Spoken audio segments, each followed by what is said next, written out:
Hello and welcome to UpFront. My name is Dean Thullner of Veljasic, and we are filming on the unceded Nanaimo traditional territory. A brain injury can happen to anyone, anywhere, at any time, and 1 in 20 individuals are affected by brain injury.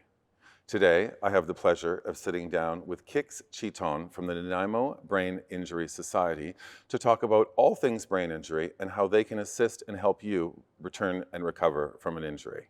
Hello. Hello. How are you today? Doing well. Thanks for having me. Yeah, thanks for joining us. Absolutely.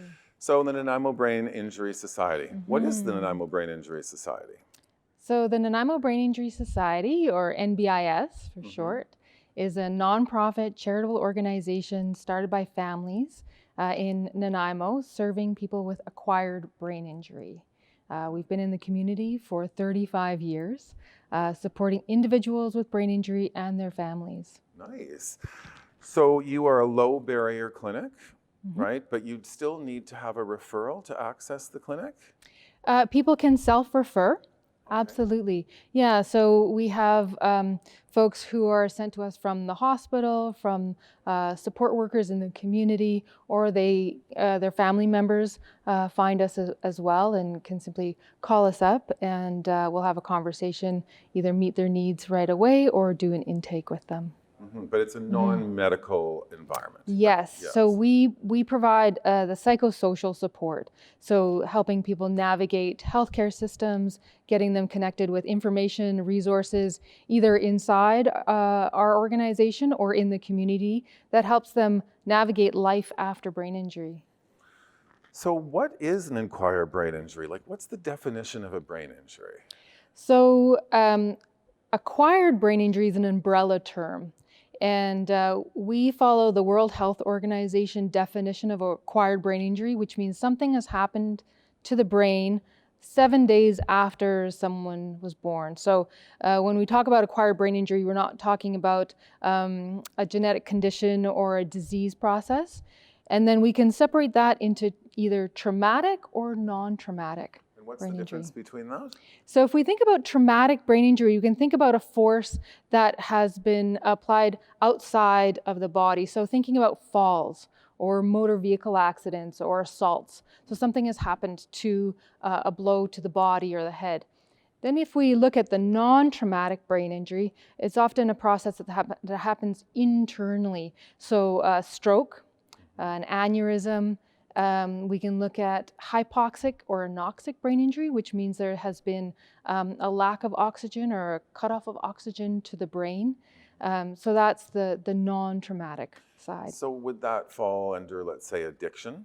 Like if you had an overdose, for an example? Yes. So we've been in this public health crisis of the toxic drug crisis since 2015, and we can think about folks who've survived a non-fatal overdose, and the chances of them having experienced a lack of oxygen to the brain, because that's what happens with an overdose, and then depending on how long they've experienced that, we can look at how that affects the brain and the potential for brain injury associated with overdose. Right. Well, there's no shortage of people on the streets that are needing support. Absolutely.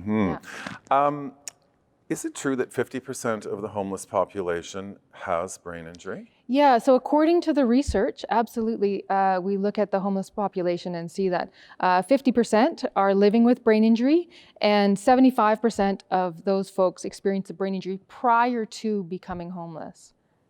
Okay. So if I'm out and I'm in an accident or I fall down and I bang my head, what is the symptoms? Like what would you do? What are the first steps of a brain injury?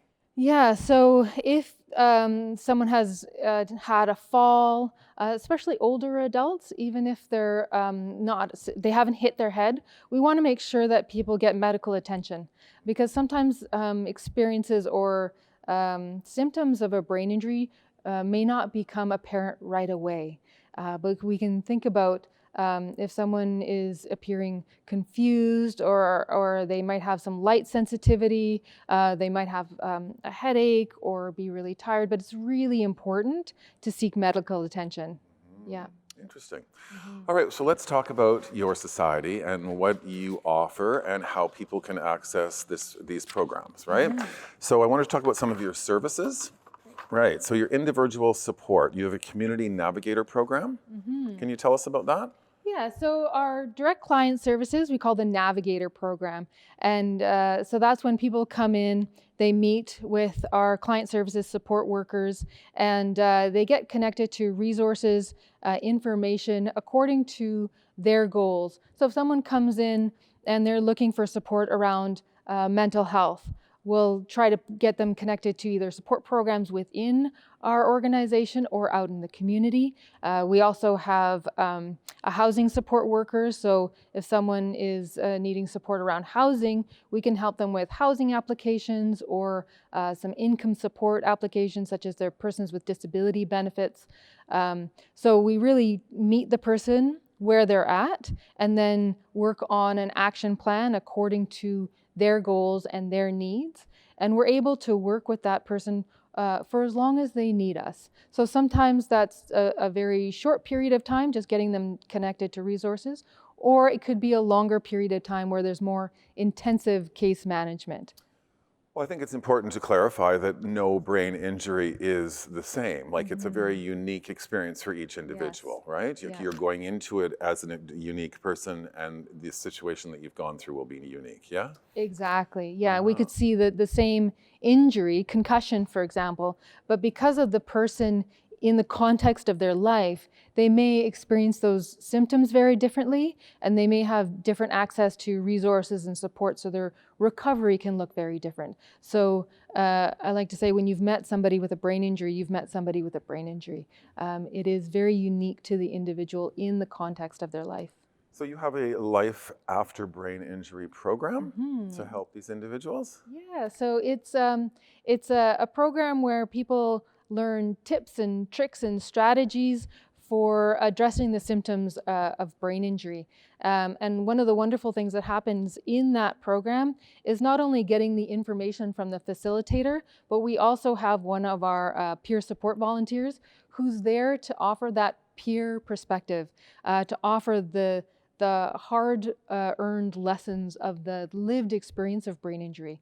So we see a lot of that informal peer support happening within the Life After Brain Injury program, which is almost, if not more valuable, just as valuable as the formal information and strategies that the facilitator provides. So I also, during my visit with you, we talked about brain injury ID cards. So what are those cards and how are they useful for an individual? Yeah, so the brain injury ID card came about through one of our clients, one of our volunteers, who said, you know what, it would be really great to have a card that could be used as a communication tool when I'm at the bank or I'm dealing with another business and I can't quite explain what's going on for me. It would be great to hand them a card that says, I have a brain injury, here are my symptoms, so that person could then understand what was going on for me. So we were able to get some grants and get some funding and get this wonderful card printing machine. So the card it's a durable plastic card that fits in your wallet. It has the picture of the individual, the name of the Nanaimo Brain Injury Society, their name, and then on the back, and it says, I have a brain injury, and then on the back, it lists the symptoms. So it says, I have challenges with communication or mobility. And we've seen people use these cards, particularly when they're encountering, first responders, or where there may be some misunderstandings around the presentation of brain injury, because it can present similarly to other situations. So, one of our clients said, people often think that I might be drunk or under the influence of substances because of my speech. This is a great idea. This is like compassion, removing stigma. Yeah, and it's in their pocket. So they're able just to pull that out and say, I belong to the Brain Injury Society. This is what's going to help us communicate. Yeah, very good. Yeah. And you also do referral forms. So if someone needs to be referred to different medical areas, yes? Yeah, so we provide advocacy and help people with forms. For example, we'll do referral forms into the Island Health Brain Injury Program. So that requires, has certain criteria. So we're able to get people connected with supports, not just inside our organization, but help people with those forms, those documents that can be really challenging for the individual or the family to navigate. Wonderful. Family, caregiver, and support. I've got a note here that says book an appointment. So what does that mean? So we support not only the individual with a brain injury, but also the family and caregivers. We know that brain injury doesn't just affect the individual. So it's really important to be able to support and address the needs of caregivers. We do that through our education programs and our caregiver support programs. So caregivers can have space to talk about their own challenges, celebrate their own successes as well, alongside the individual with a brain injury. So we have caregivers as clients as well. So it's not just the individual, and then we work with them. We can work with them even if the individual with the brain injury is not able or ready to come and see us. We work with the family and caregivers to make sure that they get the support they need as well. And that would include everything from safety, obviously, and to sort of trying to navigate or understand that the person prior and the person that they're now with might be different. Yeah, and to take care of the mental, emotional side of caregiving. We know that it's very challenging for both the individual with the brain injury and their family and caregivers. All right. So I'd like to talk about peer support. I do have a photo here of a couple gents in blue masks. Tell me about your peer support programs. Yeah, so those masks are because they work in the hospital. Okay. Yeah, so we have a peer support program that is in partnership with Nanaimo Regional General Hospital. Yeah, this is something you guys are quite proud of, I think. Yeah, it's unique in the province. So we were able to start that program in 2015. And we have our peer support volunteers who are trained volunteers, who are people with lived experience, who go into the hospital and meet with newly affected, newly diagnosed brain injury survivors in the hospital. And they provide those messages of hope. They provide living examples that there is life after brain injury. And they're incredible. They offer the kind of support that no clinician can. When they go into the hospital, they can relate to being in that hospital bed. Yeah. Now you also do one-on-one support and group support. So what's the difference there? Yeah, so it really depends on the individual. So groups, we try to meet people where they're at. For some folks, groups just aren't appropriate, or they don't feel comfortable. So we offer that one-on-one support with peers. For example, in the hospital, we do a coffee drop-in where people can just come and have coffee. And that evolved again from one of our peer volunteers who said, sometimes people don't feel comfortable with one-on-one. What if we just had coffee? Nice. And then people could just show up, and maybe they want to talk and maybe they don't. But they have that opportunity to be together in a group. So I have another photo I'm going to share with the audience today, and it's of an art class. So you also have social programs. We do, yeah. So our social programs range from arts and crafts to physical activities, encouraging people we go together and we'll do like a bird walk out at Buttertubs Marsh.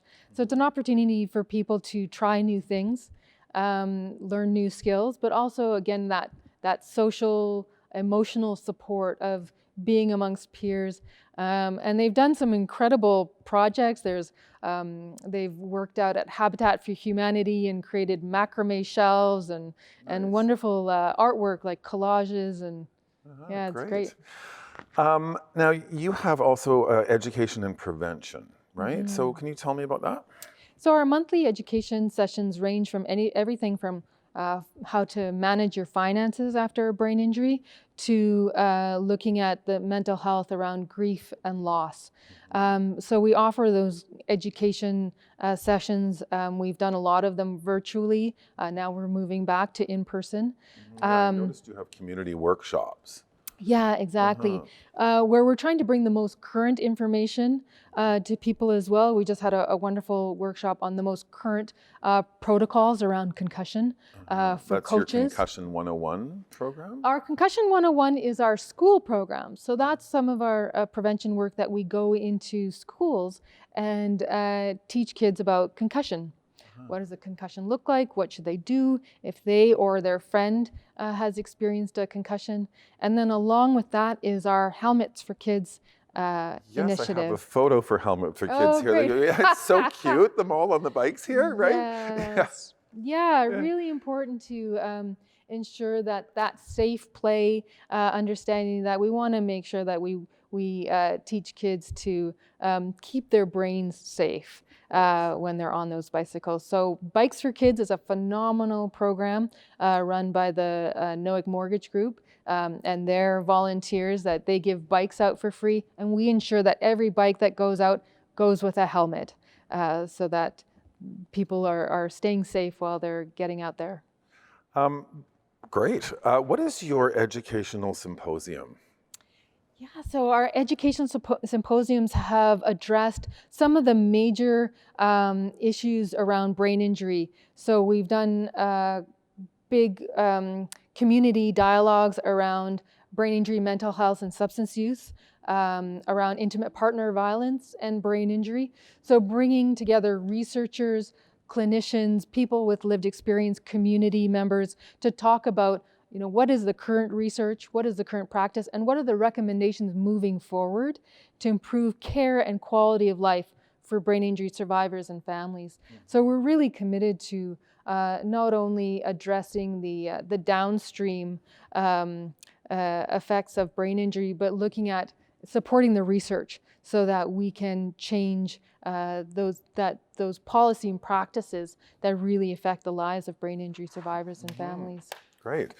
So how can we as a community or an individual get involved? I know that you can be a peer support volunteer. What does that look like? Yeah, absolutely. So we have a volunteer coordinator and a wonderful volunteer program where people with lived experience can come, and if they're interested they're in a place where they feel that they can give back and support other brain injury survivors, they can be a part of the peer support program as volunteers, and they get training, facilitator training. We have mental health first aid training. We want to ensure that our peer support volunteers feel confident in their roles. We also have volunteer opportunities on our small but mighty board of directors. That's another way for... Are you taking applications for that now? Absolutely, yeah. So people can go onto our website. The application is there. If they have any questions, they absolutely can contact us. So we're always looking for people to join the team. I like to say we're a tiny organization with big ideas. So we're always looking for people to join us in our vision around ensuring that brain health is accessible for all. Well, it takes a village, absolutely. And every successful charitable organization relies on volunteers. So if you're watching the show today, come out and support these. Yes, please. Okay. Please contact us. There's lots of ways to donate. I saw there's the individual giving, so someone could write a check and you would provide a tax receipt, obviously. Yeah, so we're a charitable organization. So the easiest way is to go onto our website. There's a donate button there, and then people just fill in the forms and they automatically get a charitable receipt for donations over $20. Excellent. Yeah. That's good. Also, corporate sponsorship. Yeah, so... How would I do that as a corporation? Yeah, we're always happy to have those conversations and really look at what are the values of the businesses and how do we align those values along with what Nanaimo Brain Injury Society is looking to do. So looking for those partnerships, looking at how we can achieve those shared goals together.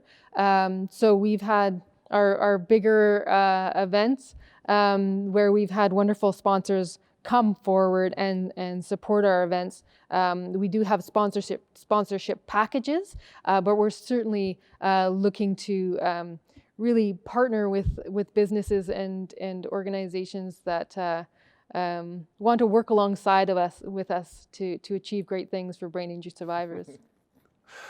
How about hosting an event? So how would I go? My background is charitable hosting events or creating events. So if I would like to do so if I wanted to do an event for you, what would be the steps moving forward? Yeah, so it's again getting in contact with us. We are a local community organization. We are here in Nanaimo, so there's no big corporate office. It's me. Okay. So you get in contact with us and with our team, and we are really committed to being in the community, for the community, doing things with the support of the community. So it's really about just picking up the phone or sending an email, and right here in Nanaimo. So really, you would talk to me. Well, I think a lot of people get overwhelmed with the idea of creating an event, and events can be small. I mean, you could host a birthday party and give money. You could create a picnic in the park. There's so many ways to help out and be part of the community. Absolutely. So if you're watching this show, don't be afraid to create an event, big or small. Yeah, we've had yoga teachers who have said, "Hey, I'm gonna teach a yoga class, and all the fees from this yoga class will go towards the Nanaimo Brain Injury Society." So wherever people's passions are, we're happy to work alongside them, and if they're interested in choosing NBIS as their charity of choice, we're very, very grateful, because there's incredible community organizations in our community. So I really encourage people to give where their heart is, and align their passions with how they want to give back. So many different ways of doing that. Okay, and then of course you can always do an in-memory tribute or a planned giving or a bequeathment. Yes. Absolutely. Yeah. So that might be a family that has gone through your program or had a relationship to this. Yes, absolutely. We've had significant donations in memory of and honoring loved ones, which is always so touching. Yeah. All right, so I have been to your website and I've noticed that there is a tab for events. So I'd like to talk about some of the events that are coming up and how we as the community can support you. So you've got your 12 Ways of Giving campaign. Yeah. What's that about? It's our annual online holiday giving campaign. And people can go onto our website and see the 12 ways that their donation make a difference for brain injury survivors and families. So one donation can support our one-on-one individual supports, our Life After Brain Injury program, many of the programs that we talked about tonight. Yeah. It's like the 12 Days of Christmas. There you go, exactly. I should have written that down, I'm sorry. I also wanted to talk about your art sale. So I went to visit you at the office, and you've got these incredible paintings. So let's talk about that. Yeah, so we have these original works of art by the incredible abstract painter, the late Des Beavis. Beautiful, incredibly colorful paintings, and the proceeds from the sale of those paintings support our programs and services. So people can go onto our website and see the pictures of the paintings there. And then they can contact us, and if there's one that catches their eye, they can come in and see it hanging on the walls. We have a bit of a gallery at our offices, and they're really striking. Believe me, they're beautiful. I have my eye on one myself. They're gorgeous. I know. I'm a bit sorry to see them go, but we are looking for new homes for those paintings, and really appreciate that the funds then will support the programs and services to continue to make a difference for brain injury survivors and families. So will you continue this initiative, having art sales? Can we ask the audience out there if there's any artists that want to donate some paintings to you guys to auction off? Absolutely, yeah. So this was our initial, we had these incredible paintings that were donated to us through Rick Beavis, so Deb Beavis's son. And so he said, however they can support the work, please go ahead and do so. And so we've now created this gallery in our. So let's fill it. Yeah, let's fit it. We have like really nice lighting. I'm not a professional curator, but we do love to have the original artwork on our walls, and then as people come and fall in love with the paintings, see the paintings go to new homes and see the funds support brain injury survivors and families. Wonderful. Yeah. Okay, so I want to talk about Toss the Boss, and it's only because I have a photo here of you strapped into some I don't know. I don't think this is a picture of me, but no? Yeah. So this is our signature event, Toss the Boss. It's in partnership with incredible wild play element adventure parks. Organizations, businesses nominate their boss to bungee jump.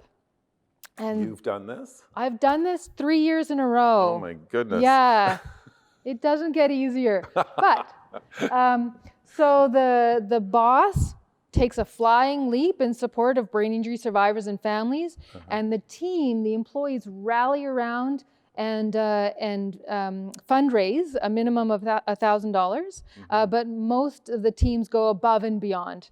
And it's wonderful to see the competition between businesses, to see who can raise the most money, to see their boss take a flying leap off the bungee bridge at Wild Play. It's 150 feet over the Nanaimo River. Wow, you're brave. It is not for the faint of heart, but it really is an incredible team building event for businesses. We had a great time out there this year, and raised some incredible funds, over $55,000 for brain injury survivors and families. Yeah, yeah. All right, so I want to talk about how to connect with you. So you've got your website. That is the NBIS.ca website, and they've got all the different tabs that people can get informed about who you are, your history, can figure out the different initiatives and programs, and then how to support you. Yeah. You have a newsletter? Yeah, so we do a quarterly newsletter. We promise not to spam people, but people can sign up for a newsletter, and that way they get all of our latest programs and celebrations. We often highlight one of our volunteers. We also tend to include another community organization that we like to support as well. So we like to use it as a community building tool, so people understand what we're up to and how they can stay connected. Now you're also on social media, so what platforms do you have? Yeah, so mostly Facebook. Will the art sale be on Facebook? We have information about the art sale on our Facebook page, and we do post regularly on Facebook. Get those photos up; they're beautiful. They are, yeah. So our 12 Ways of Giving campaign is highlighted on our Facebook page right now. We are on Instagram. So there's a lot of ways for people to stay connected with us, for sure. Great. Yeah. So we have a few minutes left. Is there anything that you'd like to share with the audience today in regards to what the good work you guys are doing in the community? Yeah, so I like to say that success is a team sport. I think that was Simon Sinek that said that. And I really believe that we are one piece of the puzzle around healthy communities. So I really want to appreciate all of our partners in this work, because we can't do it alone.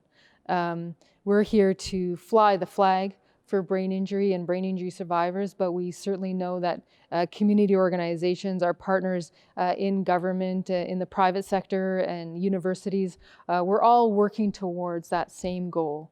So we're very committed to that partnership and that collaboration because we're stronger together. So NBIS is one piece of that puzzle, but I just want to shout out to our community for the incredible work that people are doing in order to create healthier, safer communities for all.